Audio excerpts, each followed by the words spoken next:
Началото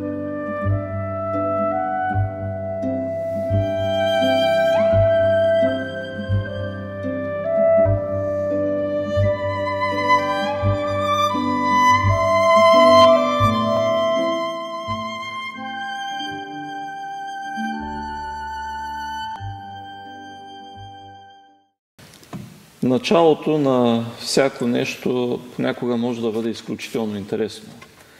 Ние сме днес тук, за да поставим няколко начала. Началото на новото тримесечие, началото на първият урок в новото тримесечие и началото на дискусията върху този първи урок. Аз благодаря моите приятели и братя за това, че се отзоваха на поканата да разгледаме началото на Евангелието на Матей. Евангелието на Марко, да, благодаря ви, по инерция. Виж, който слуша. Който слуша, да, веднага и аз благодаря за това, че сте внимателни.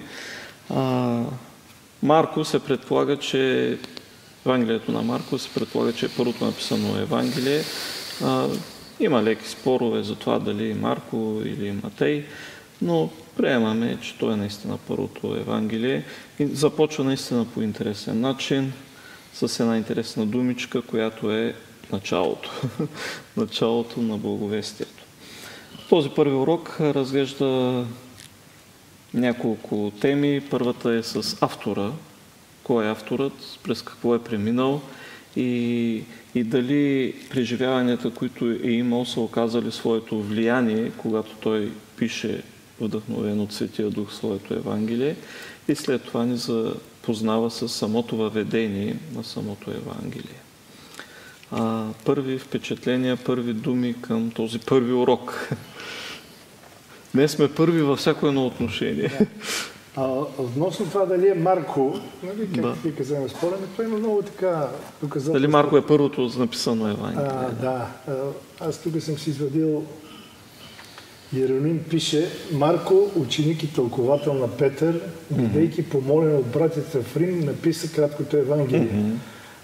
Тертулиан казва: Марко, тълковател на Петър, представи в писмен вид нещата, които са били проповядвани от Петър.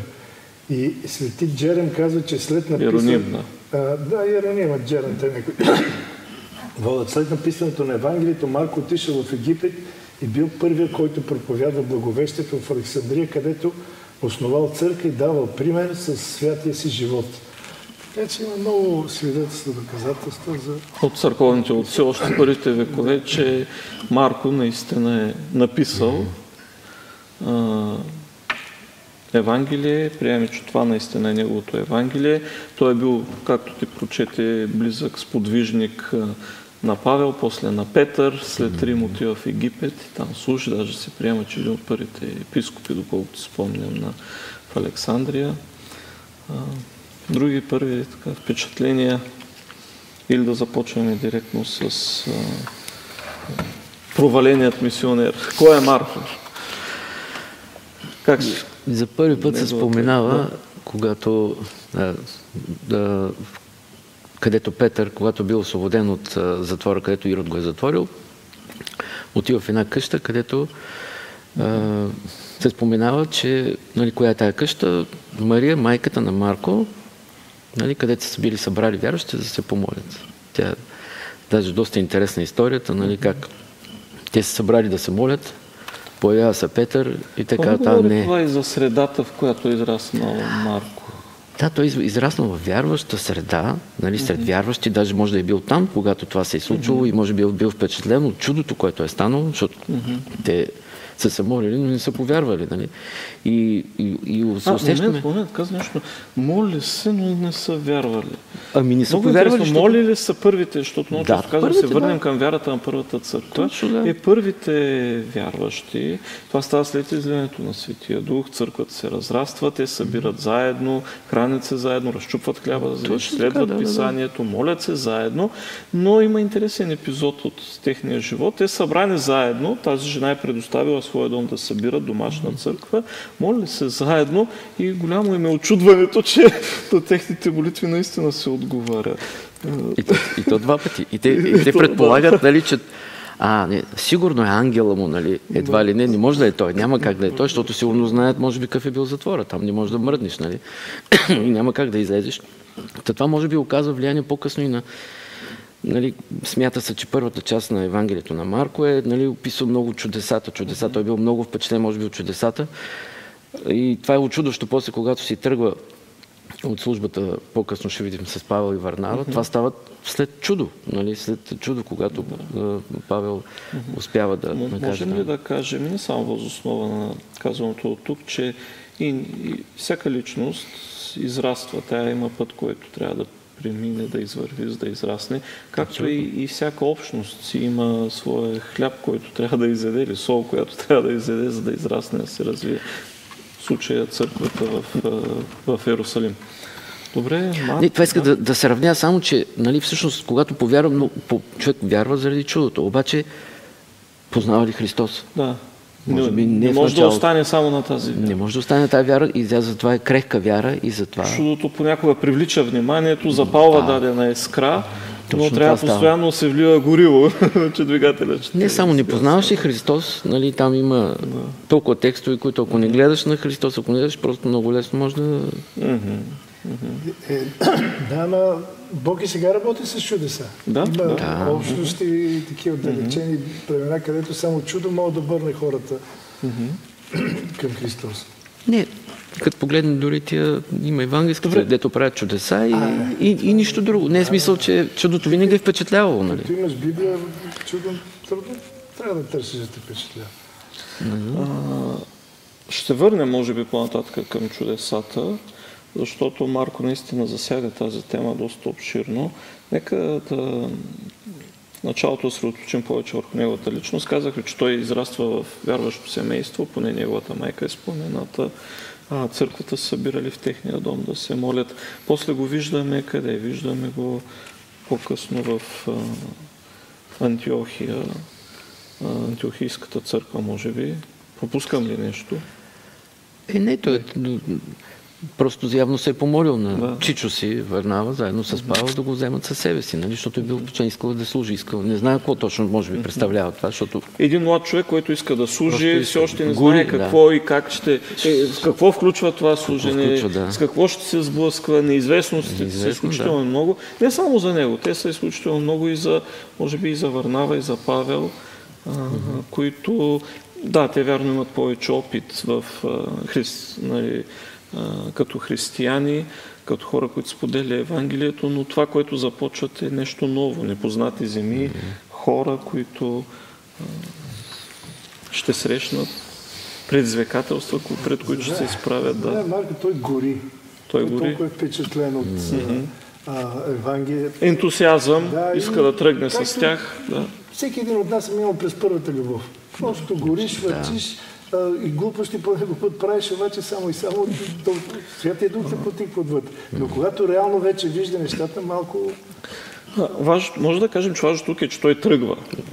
Понеже и всеки младеж гори, младежите знаете, младите хора са пълнени с енергия, с желание да направят нещо. Не винаги е правилната посока, не винаги, но това е правилната посока, приемаме, нали, Марко да тръгне с опитните, по-големите на едно мисионско пътуване. Тук има един за мен интересен момент, който е до някъде свързан и с установката, в която той е живял.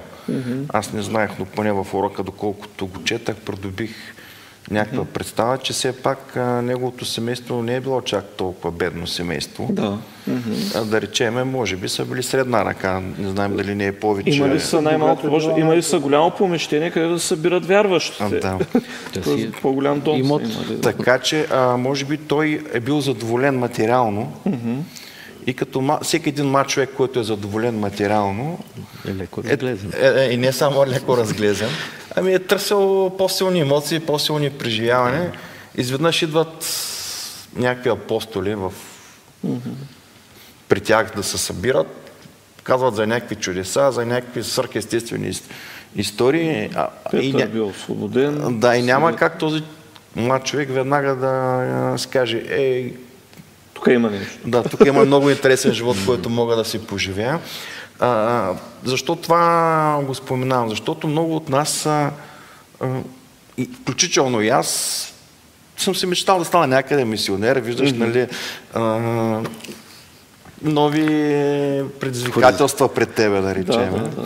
Обаче, когато един човек иска да поеме в един път на посвещение на Бога, трябва да знае, че стотинката, монетата има две страни. Едната страна е хубавата страна, която виждаш приключения, запознатство с нови хора, нови места и така нататък. Но другата страна пък е, че ти тръгваш и се опъчваш срещу едни сили, които... Невидими сили, зли сили, които ще ти направят всичко възможно пътя да не ти е по мед и масло, както ти си мислиш. И това го казвам за някои млади хора, специално от нашата аудитория, които искат да се посветят. Нека да не го правят под въздействието на емоцията, ако чуят някой проповедник, някой мисионер, който да ги призовава, а да направят една сериозна подготовка, когато вземат едно такова решение, защото после да не преживеят това разочарование, което по-късно ние ще разгледаме в урока, защото много хора, преживявайки разочарование, не винаги успяват да се изправят. Да, точно така. Марко е перфектният случай, нали, но много хора се спъват и продължават. По-нататък, но просто ми е на езика. Няма как това да не го спомена. Когато Марко наистина пише своето Евангелие, някои изследователи го разделят на две части. Първата част той акцентира върху силата на Небесното царство, чудесата, бързината, с която Христос прави чудеса, пътува от едно място на друго, се прави чудеса. Той е впечатлен от това. Втората част обаче, от 9 глава до края, говори за страстите Христови, за страданията на Христос и ни показва, че пътя на благовестието, който реши да тръгне по този път, той е изпълнен с чудеса. Има изпълнение с силата на Божественото, на Бог. Но същевременно този път не винаги осигурява онзи социален, материален или не знам какъв още друг комфорт, който понякога съвременното общество се опитва по всякакъв начин да издигне като стандарт, към който, спрямо който всички се стремим. Защото пътя на Евангелието понякога означава и страдание, жертви, може означава и смърт, но винаги завършва с възкресение и вечен живот. В крайна сметка това не казва Марко. Независимо през какво сте преминали, ако сте с Христос и вървите към Небесното царство, има възкресение и вечен живот в края. Той, нали, Павел ги описва, къде е бил, как бил в морето, как го били, как не знам си какво, във 2 Коринтияни, нали, описва какъв е пътя на мисионера, нали, общо взето лекичко, но после казва, за всичко имам сила, чрез този, който ме подкрепя. Да. Добре. Ние много причаме на Марко в момента, защото повече от нас живеят в Европа. Нали, ние сме в Европа и Европа може да кажем, че хората в Европа почти от нищо не страдат. Имат здравеопазване, имат образование, имат работа. Няма да ги проблемите свързани с оцеляването, има други проблеми. С задоволяване на по-висок стандарт. Повечето, нали? Страдаме от липса на духовност. Това е страданието. Добре. Марко решава да тръгне с Савел и Варнава, с Павел и Варнава на първото сионско пътуване. Всичко започва добре. Като по-млад изглежда е изпълнявал някои помощни дейности, слугинска работа, това да донесе, онова да осигури, да направи, нали, защото те големите са опитните. Павел говори, Павел обяснява, той разяснява, той се учи, той е чиракът, можем да кажем. Преминават през Кипър, и трябва да отидат на ново място, да отидат вече в днешна Турция, малазийската част на Азия. И тогава Марко казва, аз мен до тук, оправяйте се сами. Как бихте реагирали? Вие сте се подготвили, нали, знаете, разполагам с този човек, сигурни са, Бог ни призова да ходим да служим, в един момент някой решава да се откаже. Първо, какви са причините да се откаже този някой човек, да влезем, се опитаме да влезем в неговите обувки, и второ, се опитаме до някъде, доколкото успеем да влезем в обувките на отсрещната страна. Това е малко трудно ще влезем в обувките, защото всяка една личност различно възприема страданията, трудностите. Но за мен тук са двете реакции. На Павел и на Варнава. Двете противоположни реакции. И двамата са искрено вярващи, и двамата са ревностни, и двамата са водени от Святия Дух, но са коренно различни реакциите. Павел... Добре, нали са единомислени? Хора сме. Характерите са други. Павел доскоро е такива, като него ги е хващал и ги е водил в затворите. И в него вижда един, нали, той е много по-твърд, много по-сериозен характер и той като е твърд към другите, той първо е твърд към себе си. Такива хора винаги са така. И трудно прощава, нали, това за мен е, нали, малко не християнско, нали, как той после не ще да го приеме, нали. Докато Варнава по-меки е по... Но в последствие, когато Марко проявява доказателства за своето обръщане, е препоръчан. Препоръчан даже и много му върши работа и много непременно да ми го донесе и препоръчан, да. И въпреки това накрая Марко отива при Петър, нали. Пак нещо... Защото Павел вече, може би... Може би, аз това не се замислих, нали, но просто нещо с двата характера не са... Ние сме различни, просто нормално. Да, така е. Много харесвам такива истории от Библията, в които апостоли се карат и не могат да се разберат. Защото хората са... Точно така. Много пъти църквата повдига хората в пиедестал, кланя им се, обожествява ги така нататък, но... От към личността. От към личността. Към пастора, към говорителя. Но точно такива истории съм благодарен, че Господ ги е оставил в Новия Завет и то след Новата църква, които показват, че да, независимо кой си ти, Петър, Павел, Йоан, не си застрахован да направиш някаква грешка или грях, или пък да обидиш някой, или каквото ще е да е в случая, нали, от нашата камбанария, гледайки, нали, аз не мога да разбера апостол Павел защо постъпва така. Може би от негова гледна точка има 100% като човек, който е ревностен, който е готов да умре за вярата. Изведнъж някой, нали, не е готов да умре за вярата и се предава, и за него този наистина е много слаб човек. Нормално е той да се ядоса, примерно, но чакай се.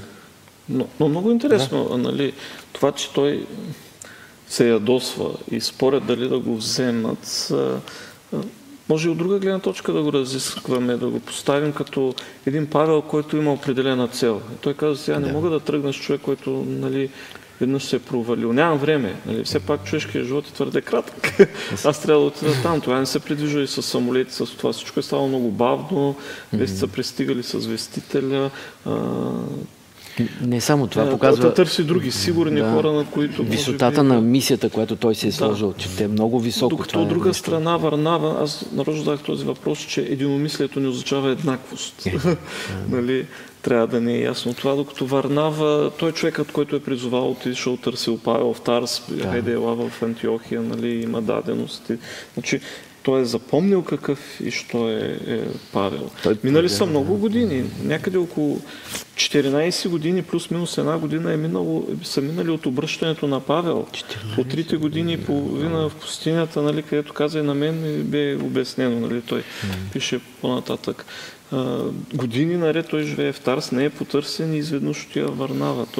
Това ни говори много и за Варнава като личност, която е готова да се застъпи, да даде шанс, да даде на другия възможност да се доразвие. Същевременно ни говори и за Павел, поне аз се опитвам да видя все добрите неща и тях да взема, който е целеустремен той Павел и няма време да даваш. Нали, Варнава... Павел сам за себе си е прав. Да. Павел по принцип е прав.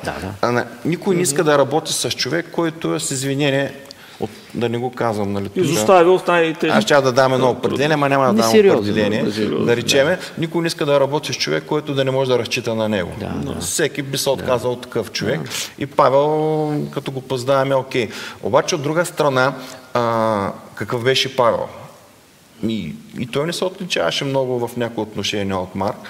И имаш хора, които не го приемаха, както той не иска да приеме съответно Марк. Ако трябва да разсъждаваме от тази гледна точка за хората, които не са като нас, тук става въпрос точно за това. Павел не приема Марко, защото не е като него, не мисли в неговия диапазон. И какво правим ние като Павел ли сме? Да, имаме правото като Павел да отсъдим този е несериозен, този е едикъв си, еди що си. Обаче все пак кои сме ние, нали, че да съдим и хората и да давим определение. Този е несериозен, колкото няма да ми върши работа в това, за което тръгвам. За това, за което ще тръгваме, нали, все още се Варнава, а не толкова на лична основа. След като това ги разрива, може би е прекалено идеалистично. разделя ги, деца казва. След това се разделят, деца казва, с Варнава, значи по-сериозно е било. Но Павел е много стриктен. Той е единствен, който отива и казва на Петър, ти си лицемер. Ти тук казваш, че за езичниците пък ставаш и ходиш да ядеш само с това. Двойните стандарти. Той просто е много стриктен. Той първо е стриктен към себе си. Много, представата му за висотата на мисията, която той има. Просто наистина той не може да търпи някой, който ще му пречи на тая мисия. Явно много целеустремен, докато Варнава много по-меки качества, християнски качества, да даде вторин шанс, да повдигне, да излекува, да... Имаме нужда от павловци от Варнава. Абсолютно. Особено за марковците в нашата църква. Нас, аз би казал, че от павловци нямаме нужда. Така ли? Има нужда. Аз мисля, че има нужда от такива мисионери, които да ходят, не като мисионери. Има предвид, че някои хора много обичат като Павел да казват, да дават този еди какво си, този що си, нали? В този смисъл, нали? Защото ние не сме Павел, за съжаление, нямаме... Много е важен контекста. Павел казва, аз стоям да служа и с това не ми трябва Марко. Аз не съм видял човек, който, за тези хора, за които ти говориш, които казват, аз много искам да служа, отивам да служа някъде и за това този не ми трябва. Но съм срещал много хора, които виждат негативите, проблемите в характера на другите, без самите те да купнеят да дават пример, да дават пример чрез служение. Нека поне да служат като Павел. Ще им простим точно тук искам да направим разликата, че ако ти, например, отидеш и направиш на някой забележка, най-малкото казано, да обърнем топката, ти каква цел имаш в живота, нали? За да може... Работиш ли в момента? Затова ли правиш забележка? Това първо. И второто, нека да не забравяме, че всеки един човек е жива душа и той може да се обиди и да се тръгне и повече това, което Варнава направи, че хората имат нужда от приемане. Той отиде и прие Марко такъв какъвто е, с неговите слабости, с неговите проблеми и се оказа, че това е по-добрия начин да действаме, отколкото да правим ситуации, в които да влизаме в конфликт, защото той не е като мене. По-добре да се погрижиме за този човек, да го приемем, а пък след време вече Божия дух, когато действа в неговото сърце, той като види чудесата в нашия живот, чудесата, които се случват около нас, Божия дух вече ще направи промяната в този човек. И третото, което не знам дали направи впечатление, но за мен това тук не искам да изказвам еретична мисъл, може да разсъждаваме по този въпрос, че бидейки братовчет, за това са се застъпали за него и са го взели. Чичилото все пак си е чичило, нали? Няма как да го остави. Виж, църквата винаги имала нужда и от павловци, от варнавовци. Винаги и тогава, и сега. Това е Божията църква. Има нужда от хора, които така експлозивни, които да върват напред. Има нужда от такива нежни обграждащи, които ще срещнат на вратата здраве и как си, и какво си. Никога няма да забравя. Бил съм юноша, като юноша, като деца, много изучахме деяния на апостолите. Така не бяха уроците или не знам на времето и какви уроци имаше. Говоря за 90-те години. И никога няма да забравя, когато стигахме до тази история, урока пише, че Бог превръща тяхното неразбирателство в нещо добро. Той създава два екипа. Един на Варнава, който се връща там на острова, проповядва и служи с Марко, и един Павел, който отива пък на съвсем други неща. Тоест Бог използва понякога тези наши несъвършенства, неразбирателства, стига да сме му посветени и наистина да искаме, защото и двата екипа те тръгват да работят и работят, независимо от различията. Те не са екипи, които просто за спора, за бил той теологичен, богословски, философски или някакъв спорят там за нещо. Те спорят за работа. и отиват и работят. Бог създава два екипа. Това много ми харесва, че използват човешкото несъвършенство и отвоява по този начин. Абе, истината е, като видим някой невзрачен младеж, да внимаваме, защото тук виж излязъл евангелист после, нали? Просто. Много ми харесва... Този бачелър, като познава. Когато четах този последния въпрос за неделя, и времето много бързо отлетя. Нима сте били в същото положение, се отдръпте от нещо или дори напълно се провалите, нали? Особено в нещо духовно и така. Аз се отбелязах, че да, случва се. При мен се случва, предполагам, че и при вас, като Марко, да изпадне в подобна ситуация, да се оплашим, да се отчаем, да се обесърчим нещо. Това, което ми учи историята на Марко, е, че въпреки всичко трябва да се продължи. Защото това е пътя. Това е пътя на Евангелието. Питам се да споставя неговото място, когато се е върнал в църквата. Може да имало и някои да са му казали, ти бе, как може да ги изоставиш, нали, там хората, нали, хвали подигравки, може би леки, закачки, не знам как е било, не съм бил там, спекулирам в известна степен. Но Марко е продължил и със сигурност е продължил, защото имало, може би, и други като Варнава, защото в момента Варнава не е там, той се е върнал, които да го насърчат, да му помогнат. Да премине през това и да остане по този път. Защото ако няма кой да помогне, тези хора са лесна плячка на злите сили. Тук има един друг момент. Както апостол Петър, когато се отрича от Христос, така е този случай, да речем Марко, ако се поразрои, може да видим и други, нямаме време, но апостолите не ги е било срам да прикриват тази част от техния живот, когато са падали. Така че хубаво е като извод за нас, че да, ние не може да вървим само нагоре. Ще има моменти и надолу, но не трябва да ги криеме тези моменти, да се притесняваме, да се страхуваме, че ги имаме, а даже трябва да се радваме, че сме паднали, но Бог ни е помогнал да станем и да разказваме на другите хора как Бог ни помага да станем и да продължим напред, защото виждаме, че те падат, стават, обаче продължават след това. Посоката, в която върват е важна. Затова и в този въведителен урок ни въвежда повече и отделя 2 или 3 части за личността на Марко. Авторът е много важен. Това, през което е преминал, промената, която е преживял, тя няма как да не окаже влияние върху неговото писание, в случая Евангелието. Да преминем нататък. Много неща можем да кажем, как, нали, промяната Марко е засвидетелствана чрез неговите дела, обращенията, които са използвани. Ние казахме някои от тях, няма нужда да се връщаме. втори шанс. Всеки може да си прочете текстовете от Колосяни, Тимотей и така нататък. Да, енти шанс, може би. Енти шанс, който Исус показа със живота си, на Захей, на кой ли не. По-нататък урока продължава и директно ни въвежда към самото Евангелие на Марко. Как започва? Началото на всяко Евангелие е уникално. Може би това трябва да кажем. Марко също е уникален. Няма едно Евангелие, което започва по един и същи начин. Може би до някъде с първата дума то прилича на Евангелието на Йоан, защото Йоан започва в началото, а Марко започва началото. Дали използва тази дума, която директно ни връща към кое? Към битие, към Стария Завет. И много интересно, че още в началото Марко цитира от Стария Завет. Това какво, защо цитира? Нали? Това са все такива едни въпроси, които понякога като ги задам, някой ми казват, но що ги задаваш тези въпроси? Мисля, че когато ние изучаваме даден текст библейски, трябва да си задаваме именно тези въпроси. Защо авторът е сметнал точно това да го напише и да го вкара тук? Какво иска да покаже? Какво се стреми? Кои са неговите цели? Така, когато, нали, зададем тези въпроси и търсим отговори, ние разбираме по-добре веста, намеренията, целите на автора и това, което, нали, се излива от страниците на съответната книга. Така че защо започва? Нито едно друго Евангелие започва с цитат. Още втория стих ли беше цитат? Да, втория стих.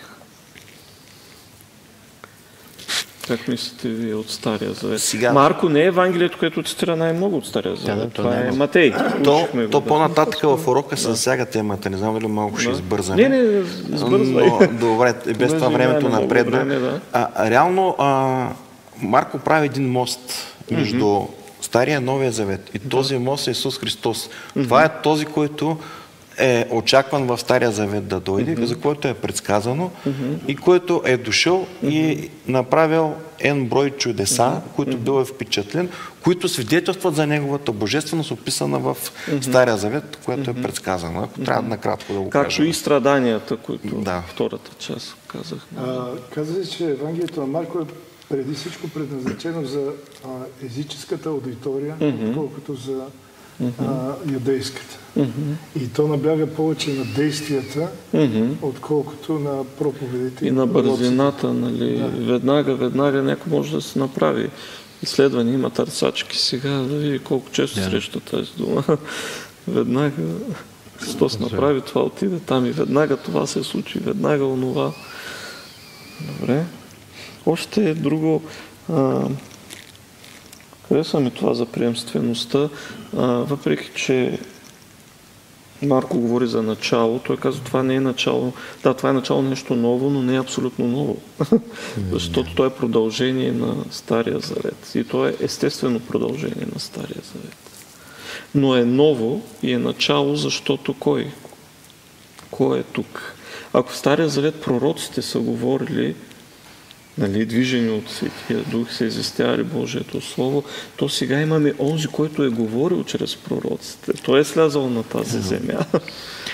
Той е сега сред нас. Това е новото. Новото начало. Ами, това доказва, че той всъщност, както са правили и всички апостоли до тогава, и може би всички вярващи, са сверявали нещата с текстовете от Стария Завет, нали, защото първоначалната му вяра може да е била просто, нали, повърхностна и, нали, на чудеса, на всички, кой чул, кой нещо такова. Тук вече се основава на текстове. Нали. Ние гледаме апостолите, там пише в... къде беше Павел, как освен, нали, когато препоръчва Марк, също казва, донеси ми книгите и особено свитъците, нали, някакви. Значи постоянно се четат нещата от Стария Завет, постоянно се сравняват, постоянно се изследват. И Марко, под влияние, може би, на по-големите, и той също не остава назад, нали, търси доказателства, може би вече и по този начин вярата му се основава и на много по-стабилна информация на текстовете. Нещо друго за това въведение. Имаме въпрос, кои са главните действащи лица, кои са героите в началото. Исус Христос, Отец, индиректно, Йоан Кръстител, Вестителят. Прави ли впечатление, че говорим за те историческите, синоптичните евангелия, те наблягат на родословия. Другите. Марко, Матей, кой Йоан Кръстител, Лука и Матей. Лука пише за кой Йоан Кръстител, как се е появил, откъде е дошъл. Той е много пространен. Родителите на Исус, кои са. Матей също пише за родителите на Исус. И двамата пишат в подробности за изкушенията в пустинята, за кръщението. Докато Марко е много телеграфичен, е слаба дума. Да. Той е много бърз. Той само с няколко думи преминава по-нататък. Само мимоходом ги споменава тези неща. Не е важно като че... То е важно, но за него не е съществено. Исус е дошъл като слуга да слугува. Това е основното нещо, което ме направи впечатление, че се направи тук. Това как е свързано с живота на Марко? Ами, че това беше. Какво впечатлява автора? С този път, за да разбере по-добре Евангелието, пътя. Да го представи, да. Добре. Добре. Първи до 16, не, до 14-15 стих, е въведението.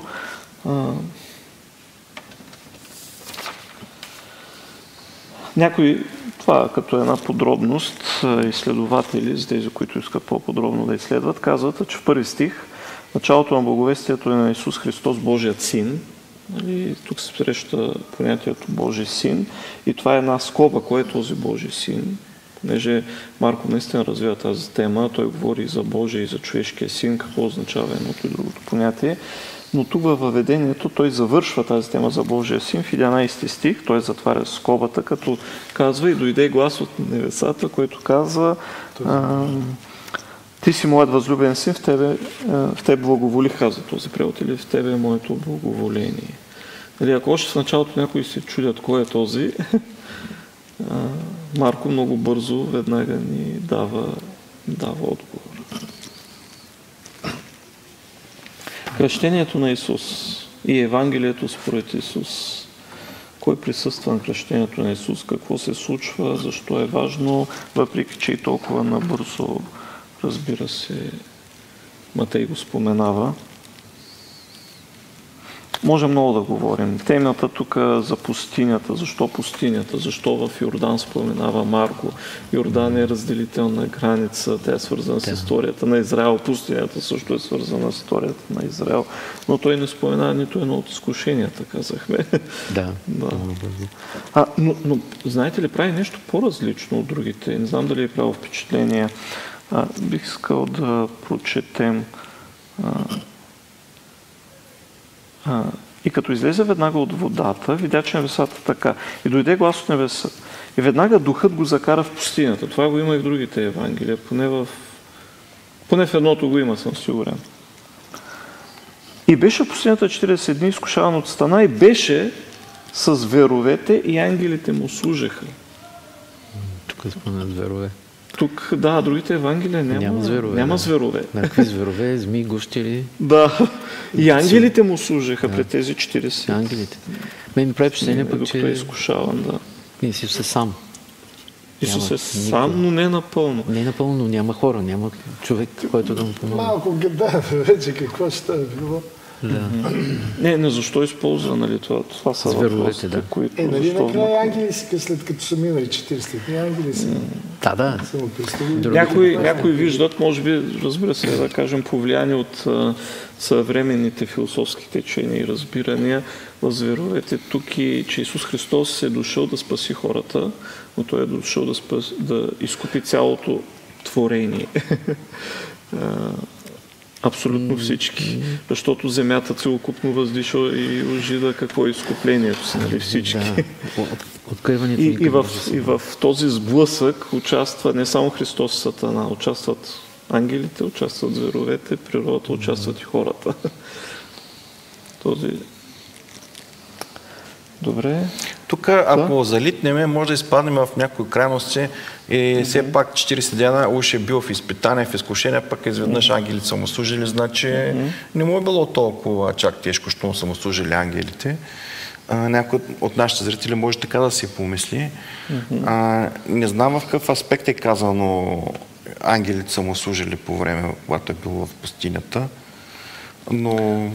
Да, Марко не ни казва. Ако се обърнем повече внимание на останалите евангелия, те добавят, че след като последното изкушение, казва, дяволът го остави и дойдоха ангели, едно мисля, че от тях Лука казваше, сега ще се объркам, дойдоха да му служат. Тоест след изкушенията, защото той е изтощен, изморен, въпреки че е победител, му служат и го подкрепят и насърчават, предполагаме и духовно, и физически, разбира се.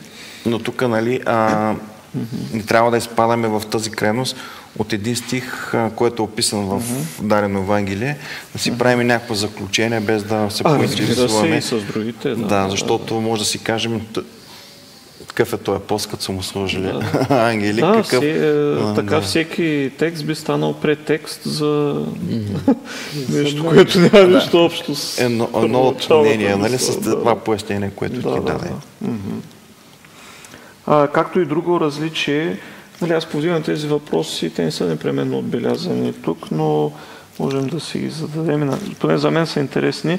Казва, аз ви кръщавам с вода, Йоан Кръстител, но той, който дойде след мен, ще ви кръсти Светия Дух. А другите двама евангелисти казват и с огън. Защо Марко не казва и с огън? Нали, огън е директна предпратка и към Петдесятница, но огънът е директна препратка и към съда. Защото другите евангелисти включват в проповедта на Йоан Кръстител рожби ехидни. Кой ви каза да бягате от бъдещия гняв? Нали? Трябва да се покаяте, да представите дела достойни за покаяние. Защо? Защото идва съда. А Марко минава през тази тема и аз си мисля, че той преминава, нали, това не го споменава, защото на него му се е оказало много благодат. Той набляга повече на милостта, на втория шанс, който е получил. Че Исус Христос е дошъл да даде шанс. Нали, не че съдът е изключен като тема, но на това набляга той. Това го е впечатлило и може би това му е помогнало да се изправи след своето падение. Това е една надежда за нас. Една надежда за нас, да. Евангелието е надежда, това е и блага вест. Нали, не само, че се случило там, не, както ни казва, някаква велика личност се е родила или се е появила на този свят или някакво грандиозно събитие, но това, нали, Евангелието или благата вест е, че е дошъл Христос, който променя изцяло човешката история, бъдещето, настоящето и бъдещето.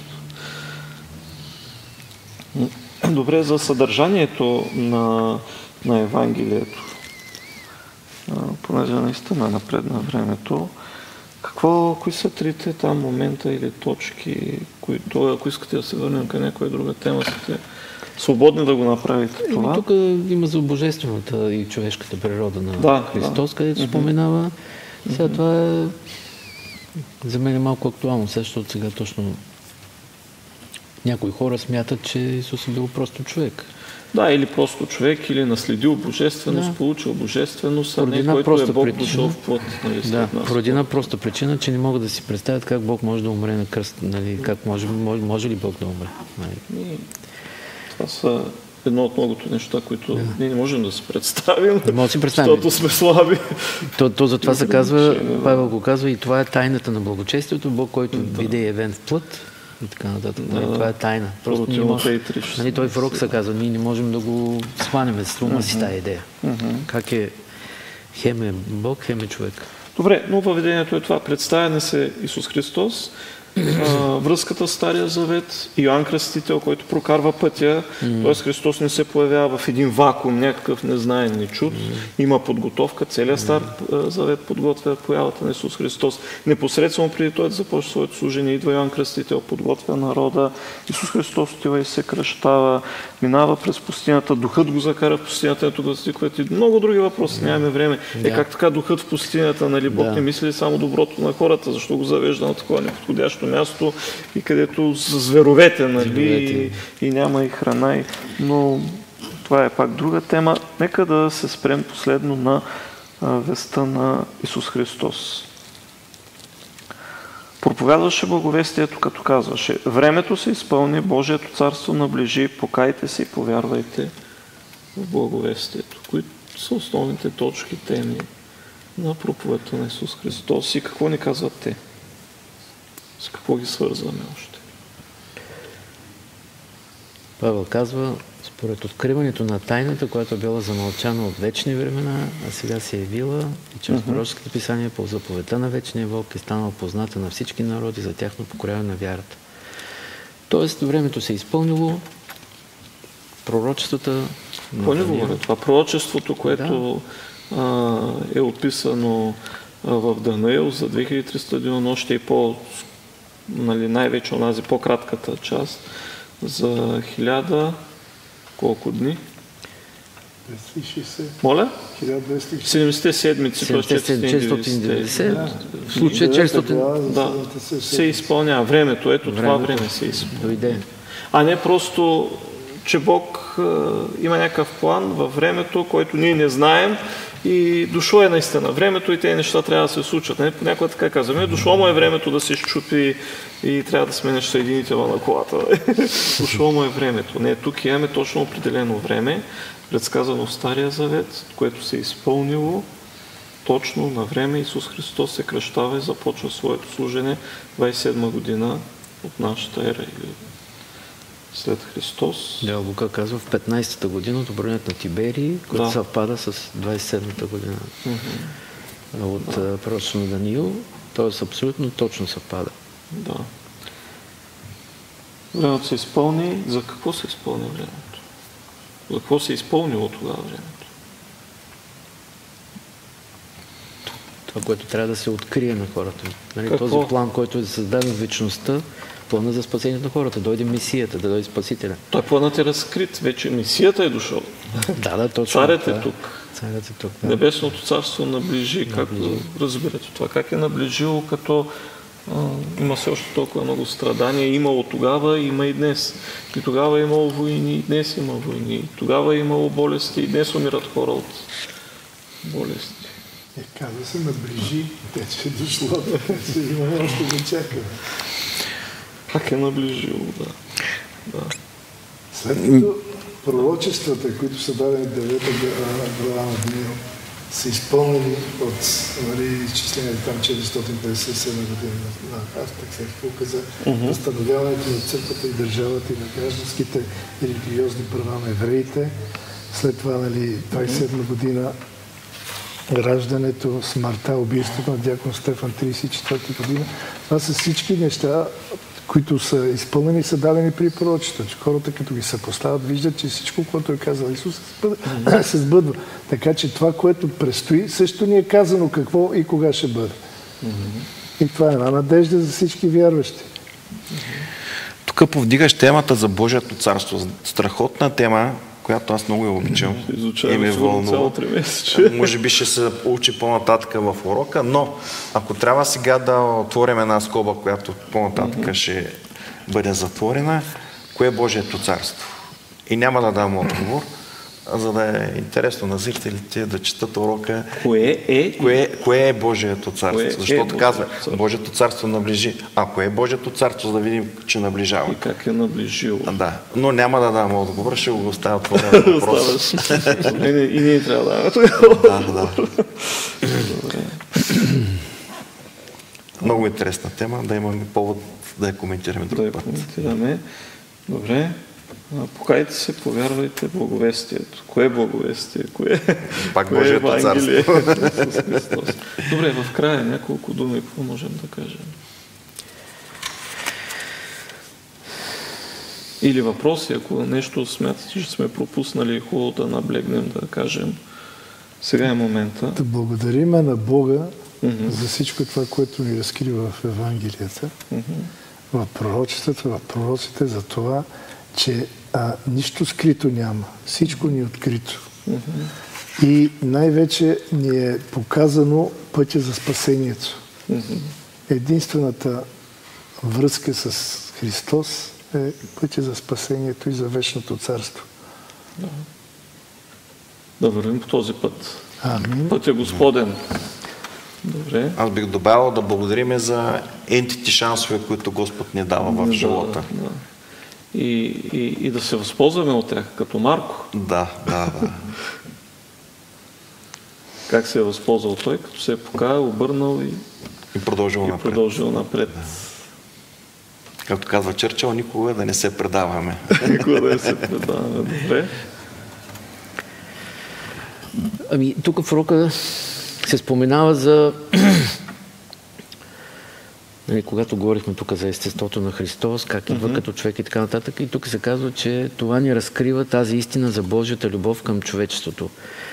И ако можем да кажем две думи за тази Божия любов, че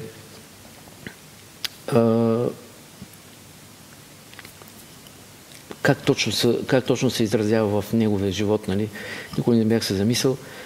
В Исаия 53 глава се казва, че Исус е бил човек на скърби, навикнал на печал. И като замисли целият живот на Исус, нали, какво е скърбял, за какво е печал. И забелязах на две места, че Исус е плакал. Нали. За какво е плакал? При възкресението на Лазар и когато, нали, Иерусалим, когато преди да слезе вечерта, да го арестуват. Гецимания. И тук се казва, че той не може да е плакал за възкресението на Лазар, защото той ще го възкреси и едва ли за него точно е плакал. И в духа на пророчеството се казва, че той плачеше за тези, които скоро щяха да затворят за себе си вратата на надеждата и вратите на Божия град. И той видя как ще умрат при обсадата на Иерусалим и в тяхната смърт нямаше да има надежда. Нали, това, което затова в сълзите му имало толкова много скръб, толкова по-голяма от човешката, колкото небето е по-високо от земята. Видя страдания и скръб, сълзи и смърт, и сърцето му бе пронизано от мъка за човешкото семейство от всички векове. И окаянството на грешната раса толкова тежеше силно на душата му, и изворът на неговите сълзи се отвори поради копнежа да облегчи всички техни страдания. И в другия случай, където се казва, че Исус плака над възлюбения град. Как да те оставя, как да те предаде на унищожение. И се казва тук нещо, което много ме впечатли. Една душа има такава висока стойност, че в сравнение с нея цели светове са нищо.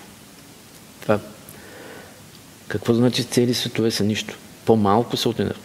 Не, те са нищо в сравнение на човешка душа. И хората и днес можем да кажем, че имат все още благодатно време. И ние, и останалите хора. И още не е залязло слънцето на благодата, която все още имаме. И ако ние сме приятели на Исус, ако ние претендираме, нали, че вярваме в Него, че го изповядваме, бихме ли искали Той да плаче, Той да страда? Не, но може би сме твърде ангажирани със себе си, нямаме време да се тревожим за души, за които Исус, за тази душа, за която е толкова ценна, че е по-ценна от световете. И затова може би да приканя хората повече да замислят за това, да наистина да се замислят за какво най-много жадува Христос и за какво най-много страда и плаче. И ние да не сме съпричастни към това, към хората около нас. Да, че ако Бог толкова възлюби света, хората, че дава своя единствен син, ние сме приканени също до толкова да обичаме хората.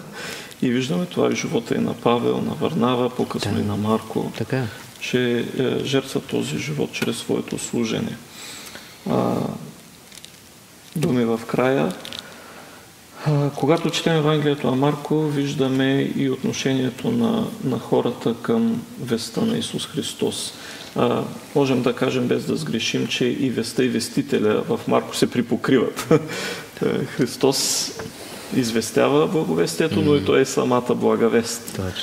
Но същевременно виждаме как нито неговите родители го приемат, нито управниците, напротив, те започват да заговорничат срещу него.